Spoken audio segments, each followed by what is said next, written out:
Clock the Tea with Dr. Long, where wellness meets realness and the tea is always steeped in truth. I'm Dr. Mark Long, a Madison-based professor, business owner, mentor, and community advocate. I created this podcast to spill more than just gossip, although that is my love. It's a bold, brainy, and beautifully queer space where I unpack wellness journeys, pop culture moments, historical reckonings, political shifts, and the issues shaping our communities.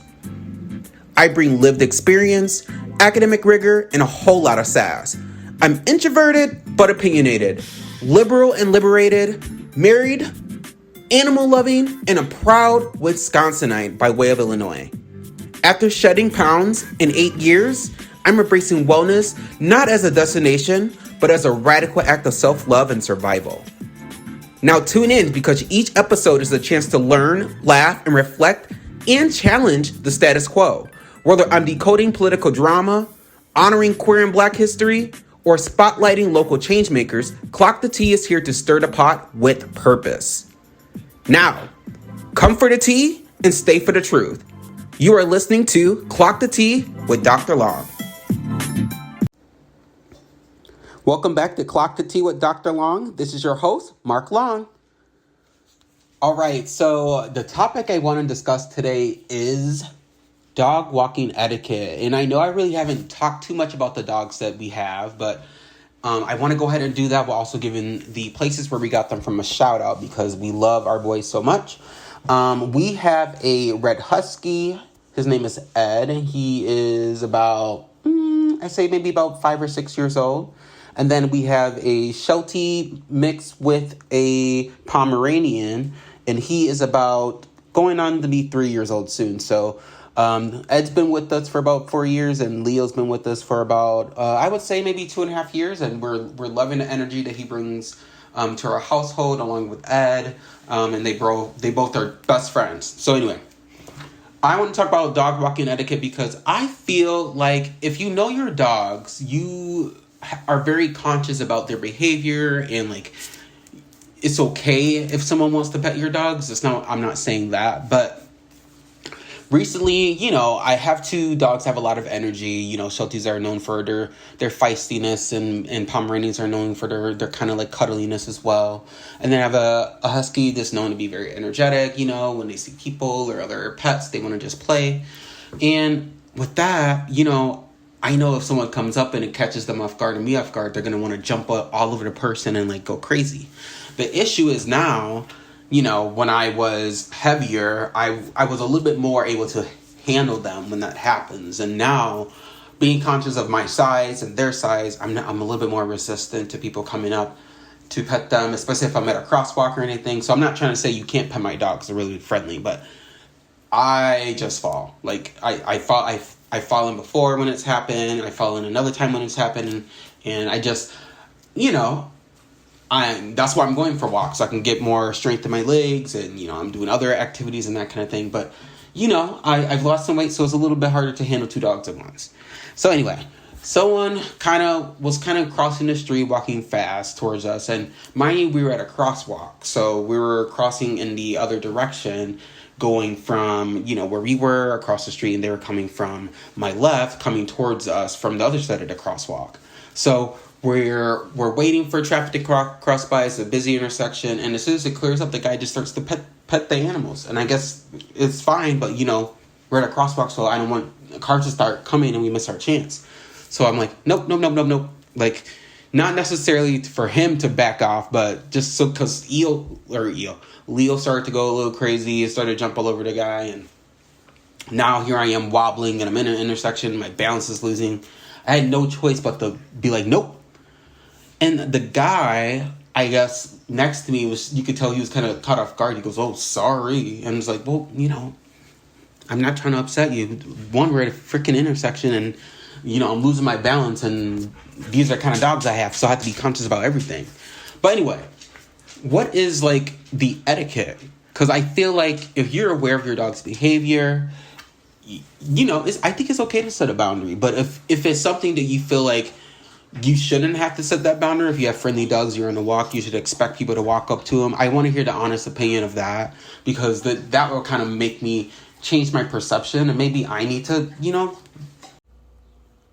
maybe I need to gain more strength, or like try to find a way to just, handle them better when they get excited. So that could be completely on me, but I also am fine with the amount of strength I have and like the size I am. So I don't think that's like the issue that I should take on myself. And I feel a little guilty thinking that way, but I don't know. I just feel like sometimes dog walking etiquette, I feel like I don't see it in myself to go up to someone else's dog just because like I just have that boundary in them. Is it a boundary issue? Are people just really into dogs that much? And I'm curious because I don't do that. And, when I went for walks with dogs or without dogs, this is something I don't do. So I'm curious as to hear other opinions about if that's something that they've done before. But, I'll leave an opportunity at the end for you all to submit like your opinions on this topic or whatever. But so yeah, that's my first fetch about it. And, I love my fluffy boys, and as part of me, I do get a little protective because, I've had incidences where people have come up to them and said things about them being too excited, or they seem so like nice and friendly, but then, they come here and all they want to do is run around, and that makes them look untrained. And some lady went off on me about that at the dog park, and I've never gone to that dog park since. And because, how are my dogs friendly, but you're coming up and you're being so rude about them playing around in tall grass and potentially pooping and wanting me to go and find it in the middle of tall grass. Like, anyway, sorry, that's a different fetch. Kind of get off on a little tangent. There goes my neurodivergent. I think it's super important when going for walks with your dogs to be conscious about, the kind of dogs you have, but also like who is going to take more of the lead on the walk. One dog typically likes to trail behind the other, and sometimes it's the opposite. Sometimes dogs like to walk side by side. I guess it depends on how you train your dogs. We have two rescue dogs, and both have had their own experiences, and Ed, who likes to have more free range, handles himself a little better in those environments, but we noticed that because he is a husky, he gets excited. So we're trying to train him over the years to be okay with walking better. So Leo leading the way in that sense kind of helps Ed with walks, and he's been doing a lot better.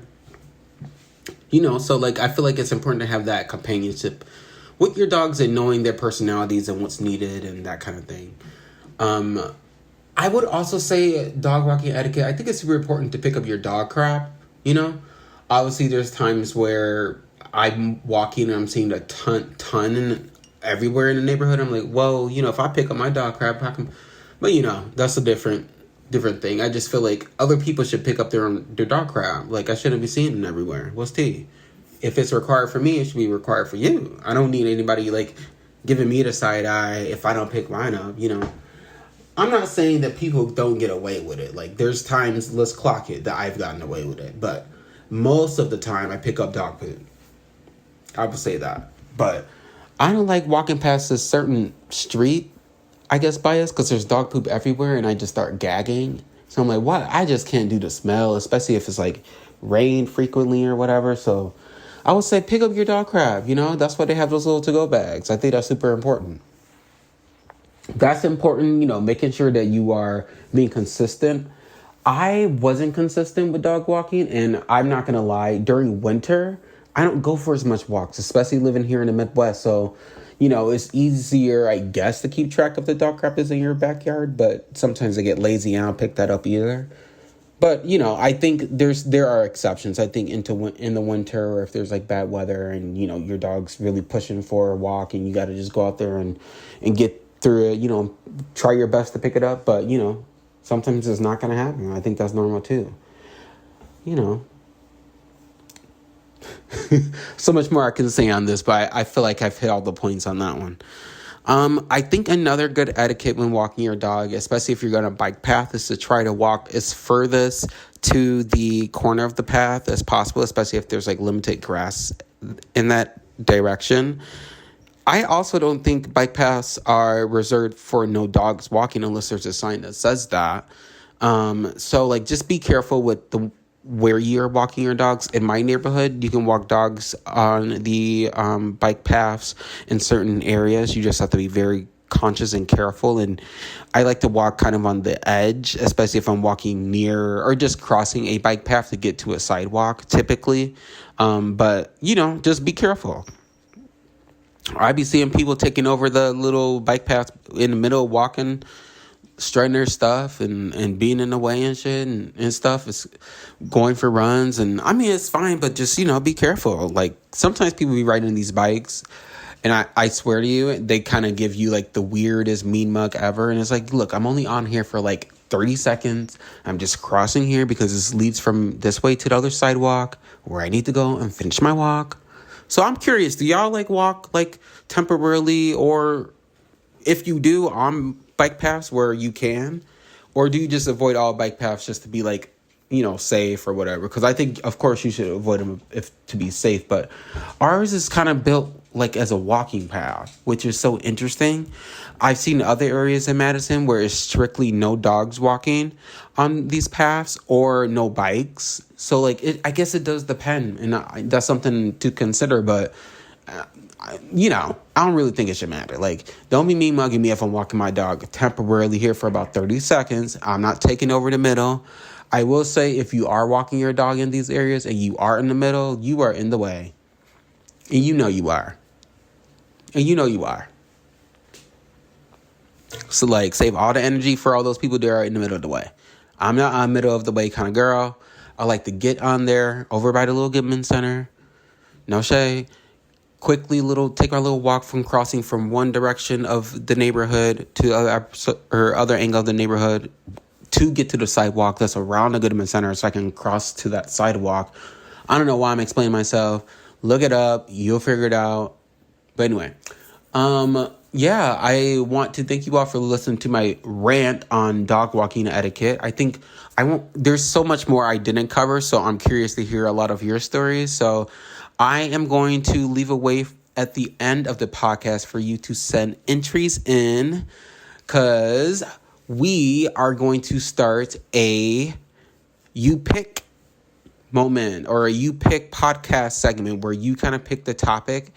I'm going to start it sometime soon, within the next month or so. So it will be a great way for me to get engaged with my audience and figure out what kind of topics you would like to hear about, or if there's any interesting topics that you want to talk about that I can relate to, or that you can relate to, or that you're just curious about my take on, or someone else's take on that I've heard of.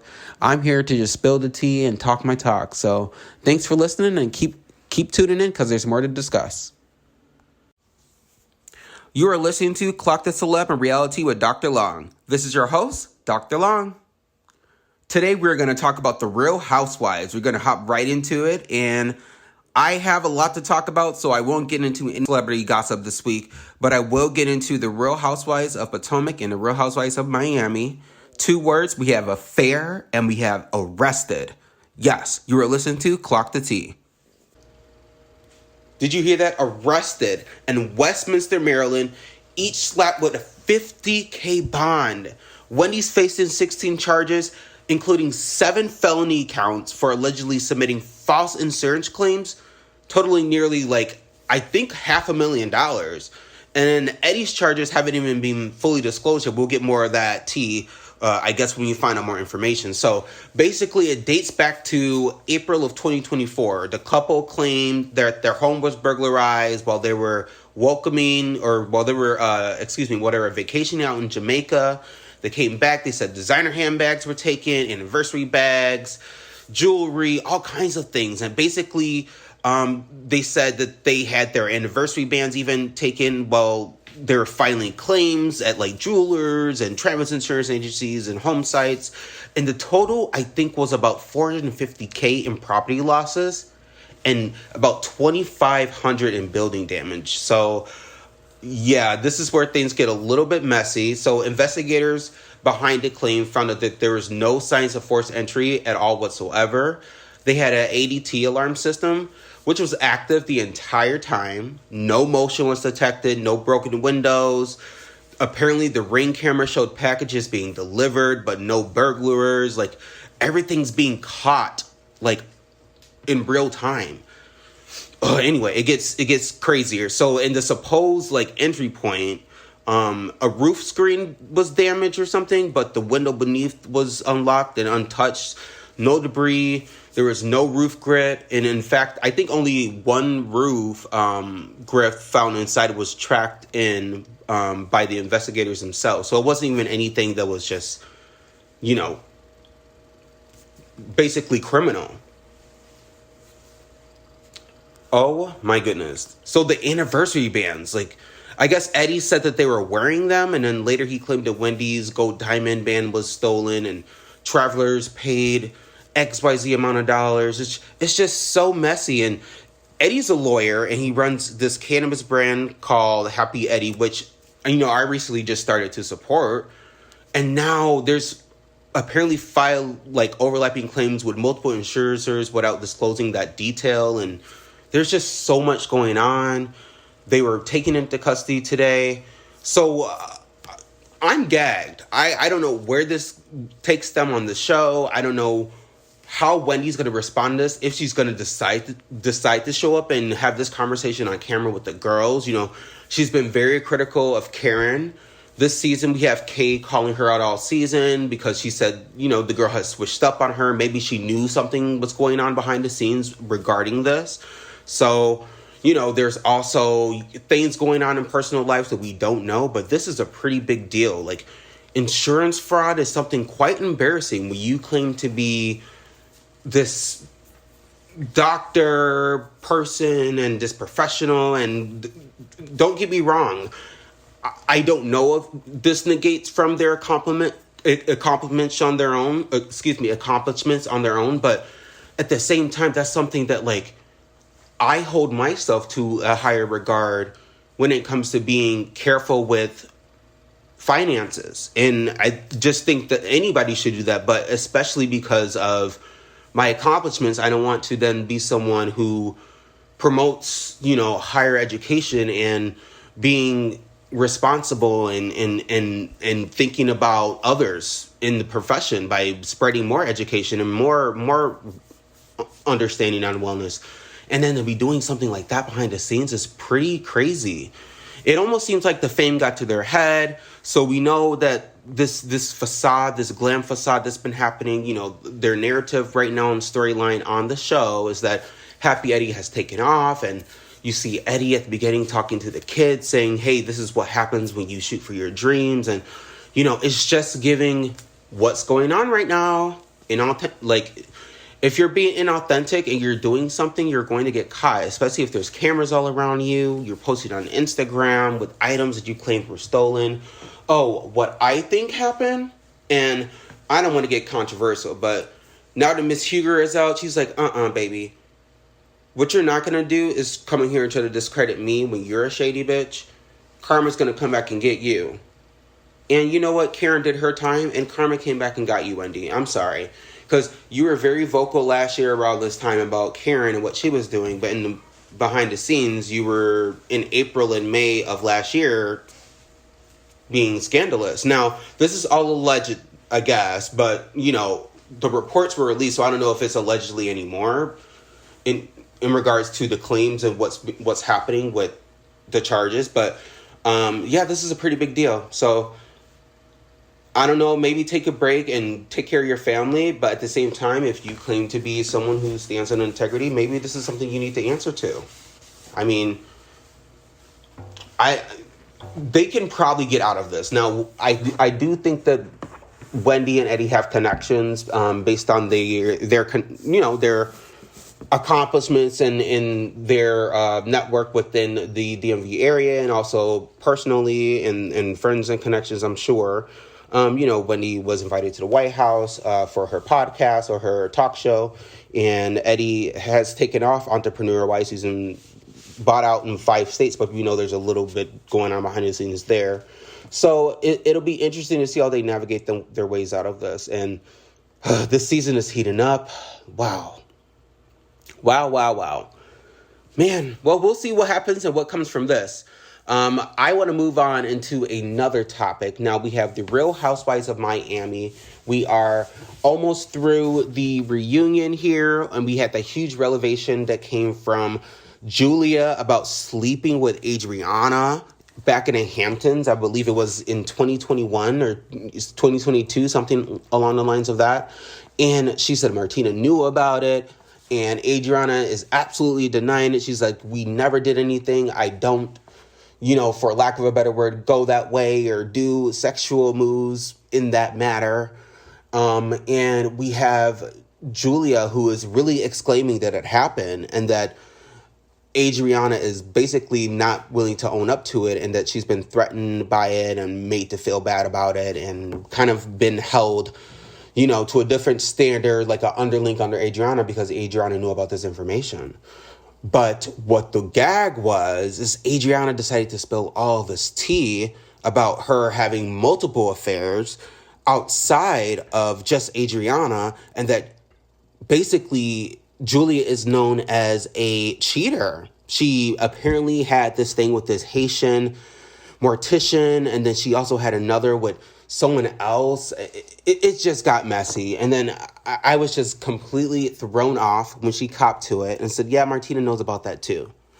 So not only are you deciding to throw this information out there about Adriana, your best friend, but you have also had multiple affairs on your wife. And you claimed that you had multiple conversations with her and that she understands and that she's okay with that. And that's part of the reason why she's not there, because she knew that you were going to talk. It's just getting messy. You just adopted these two sons. That should be your storyline. I don't understand what's going on between you and Adriana. I think you turned your back on her. I think you got onto this show and you decided to be all buddy-buddy with Alexia and Marisol, which is fine because I think they're, they have their own duo, but it feels good to be accepted. What I don't appreciate is the fact that you have made mistakes and you're willing to be like, well, this happened between us, so this is the main... No, you're a mother. Like, have some decency. And it'll be interesting to see how the story carries along. And I know Adriana isn't completely innocent here. I mean, you were kind of messing around with someone while they were married. That's not good. But at the same time, Adriana is single. And Julia, you are not. And you said that you and Martina do not have an open relationship. So it gives that you are not a very trustworthy person. And I don't know how this is going to work for you because everything that Gertie has said about you is making a lot of sense.